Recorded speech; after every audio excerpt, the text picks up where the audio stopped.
good late afternoon, Jackson Garage. So just completing this battery box, just doing a bit of welding. It's not going too bad.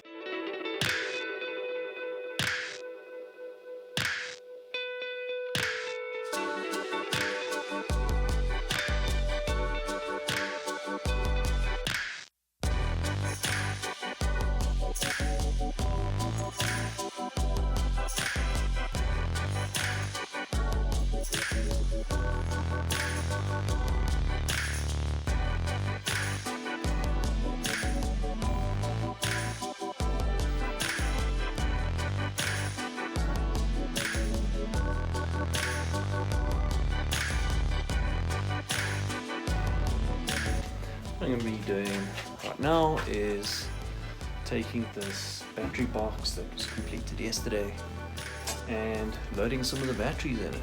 I'm going to try and get 10 in, put these threaded bars through, and perhaps even get that piece of what do you call this, bus bar and BMS strip from the original Nissan Leaf pack onto the top and see how that goes, and figure out maybe some wiring and how it all fits together.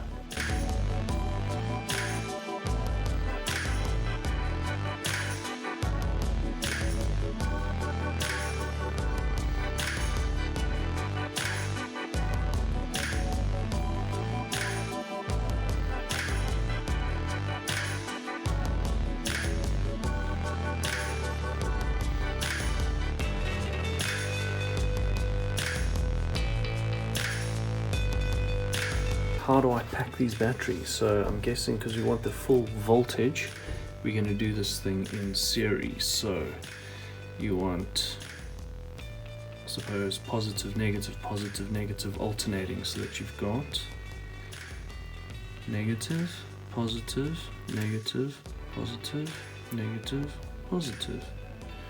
Yes, let's try that.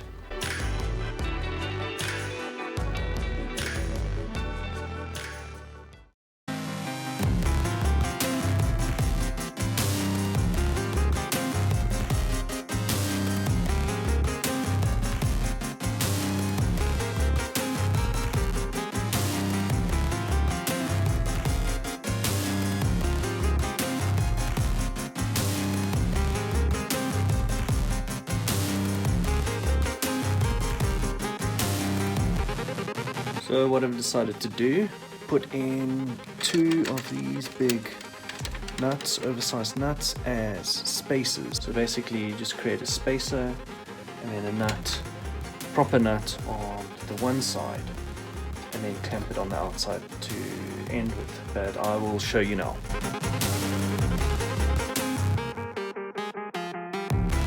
Making a tool. You will see how clever this thing is in a minute.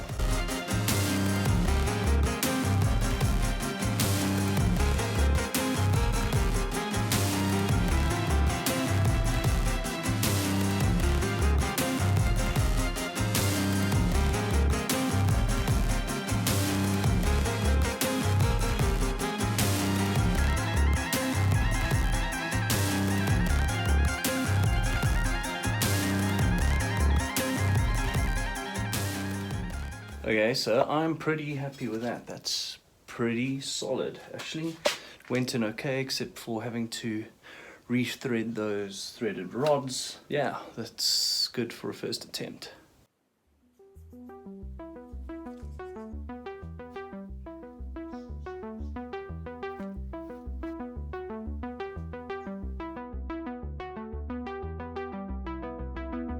I always say, okay, so.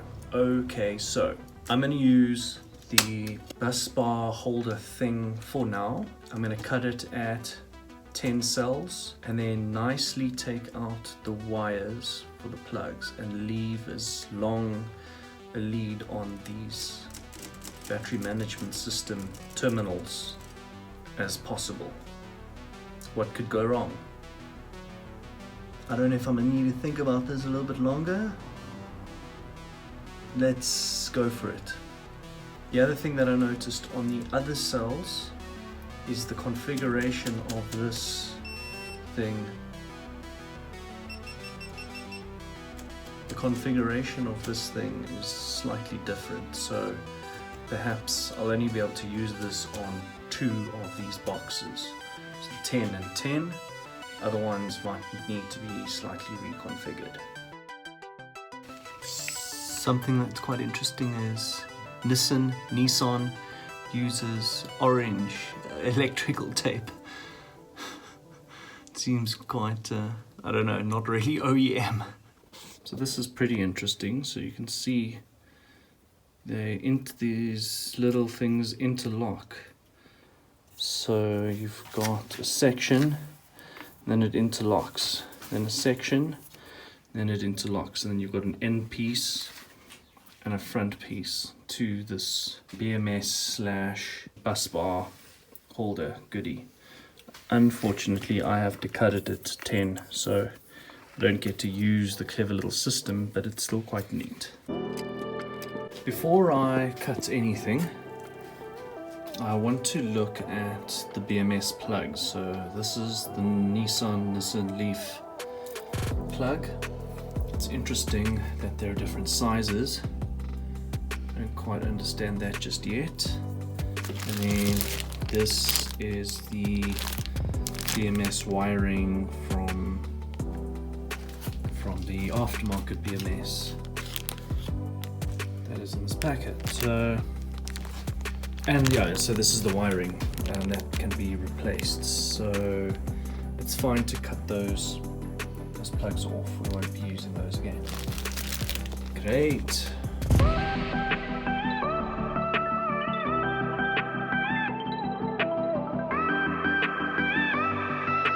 Suppose the thing to do is to cut these off and then pull them out. I don't need these.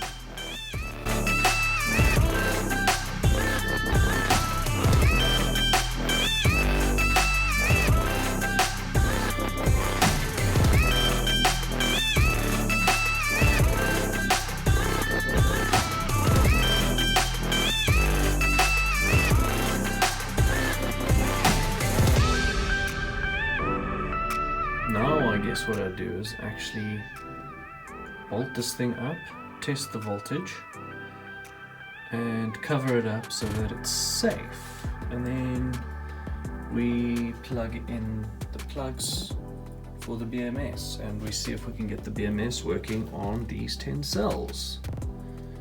So then we have a map of how to go forward with the 4 other boxes.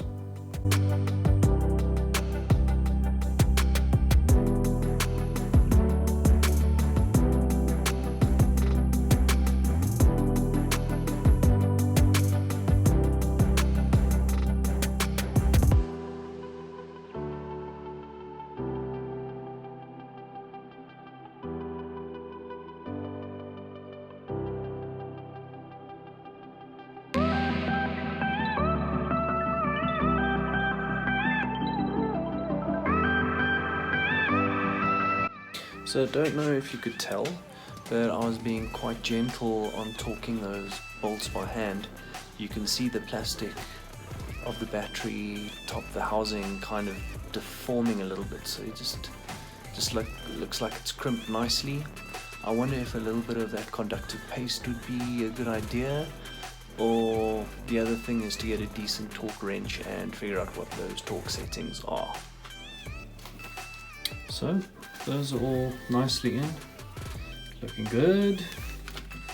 Now we can put on this cover just to be a little safer. That looks very nice. Then we've got our wires, which need to be insulated, as I've just found out. Our 10 modules are at 72.6 volts. That seems reasonable. Next time on Jackson Garage, I think we'll try and delve into the BMS. But that first box is done. 10 modules, which is great. And I think I can even pick it up myself.